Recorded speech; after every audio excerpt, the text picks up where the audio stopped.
Achille était dans sa tente, ignorant intentionnellement les événements de la bataille qui se jouait aux portes de Troie. C'est alors qu'Antiloque, fils du vieux Nestor, arriva avec de mauvaises nouvelles. Le messager venait délivrer la nouvelle de la mort de Patrocle. Le fils de Pélée fut submergé par la douleur. Achille souffrait à la pensée que son meilleur ami n'avait pas écouté ses conseils, choisissant tout de même d'affronter Hector. La négligence de Patrocle lui avait coûté la vie. Pour empirer les choses, Hector avait pris la magnifique armure d'Achille pour l'utiliser lui-même. Le héros, sanglotant, se rendit sur la plage et ses cris déchirants de douleur furent entendus par sa mère, qui vint depuis les flots pour découvrir ce qu'il se passait là. Achille lui raconta que son ami était mort et qu'il avait perdu son armure. Il ne pourrait jamais prendre sa revanche sur Hector en étant désarmé.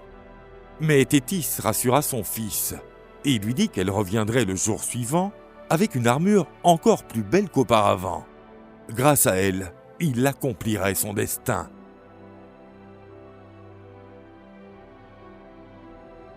Thétis se rendit sur l'Olympe, où elle trouva Héphaïstos qui travaillait à ses forges divines.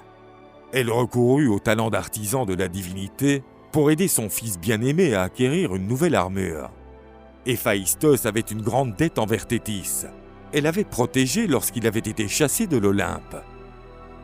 Il lui assura qu'il fabriquerait pour Achille l'armure la plus resplendissante jamais vue par l'être humain. Ajax revint au camp grec en transportant le corps de Patrocle, tandis que ses frères d'armes repoussaient les attaques troyennes arrivant vers eux comme des hyènes affamées. Même s'il était dépourvu de son armure, Achille apparut et fit entendre un cri de guerre rugissant qui effraya tous les guerriers troyens. Le corps du défunt guerrier était enfin en sécurité. La déesse Héra demanda à Hélios, dieu du soleil, de plonger plutôt qu'à l'accoutumée dans l'océan, mettant fin prématurément à une journée de combat. Elle savait qu'Achille, sans son armure, ne pourrait pas mener les Grecs vers la bataille. Les Troyens, qui campaient en dehors des murs de Troie, discutèrent pendant la nuit des prochaines étapes à suivre. Un noble Troyen encouragea ses hommes à revenir à l'intérieur de la cité, car la fureur d'Achille serait impitoyable.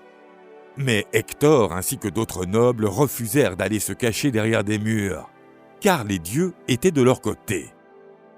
Dans le camp grec, les nobles passèrent la nuit à veiller le corps du plus courageux et plus fort des héros, lui qui avait essayé de prendre la ville en une journée.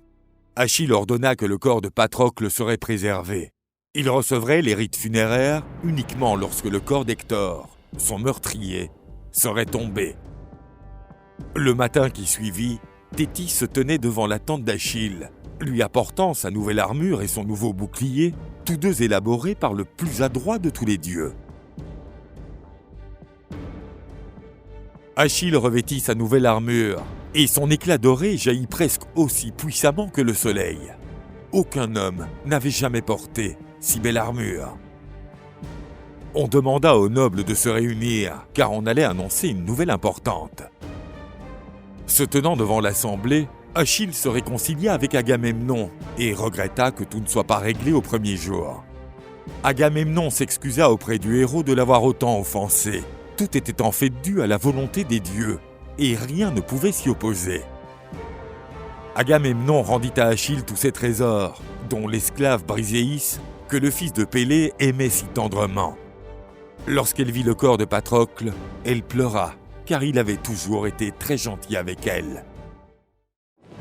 Achille menait désormais l'armée grecque pour aller venger la mort de Patrocle.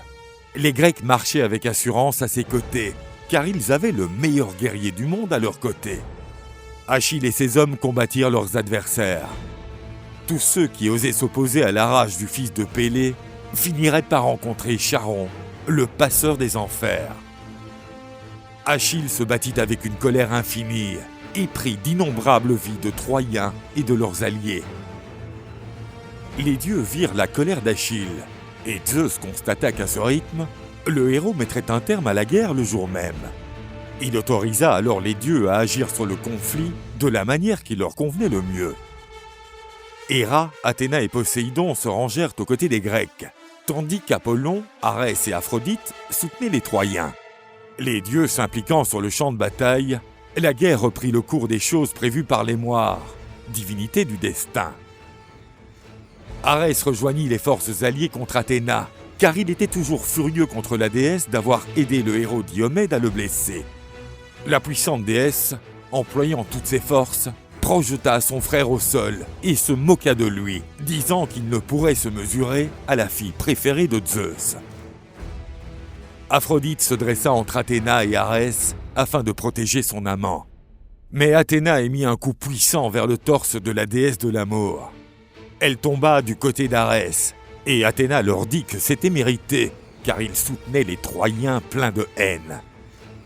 Non loin de là, Poséidon poussait Apollon à l'affronter, mais il entendit le dieu lui répliquer que cela n'était pas digne pour deux divinités de leur niveau de lutter pour de simples mortels. Artémis, qui était du côté des Troyens, railla son frère qui refusait de combattre son oncle, disant que son arc et ses flèches étaient inutiles. Héra prit son arc des mains d'Artémis et la frappa avec sa propre arme. Elle lui dit qu'un enfant comme elle n'avait rien à faire là et qu'il fallait qu'elle retourne jouer avec ses animaux dans la forêt. Artémis alla voir son puissant père et comme elle pleurait sur ses genoux, il lui demanda qui l'avait blessée. La déesse de la chasse lui répondit que c'était Héra qui était responsable de cela et que la femme de Zeus voulait délibérément semer la discorde entre les dieux et les hommes et semblait en être ravie. En dépit de l'ingérence des dieux, Achille progressait sans relâche et semblait déterminé à ramener la tête d'Hector, même s'il devait faire tomber les portes de Troie à main nue et attraper le prince de Troie par les cheveux.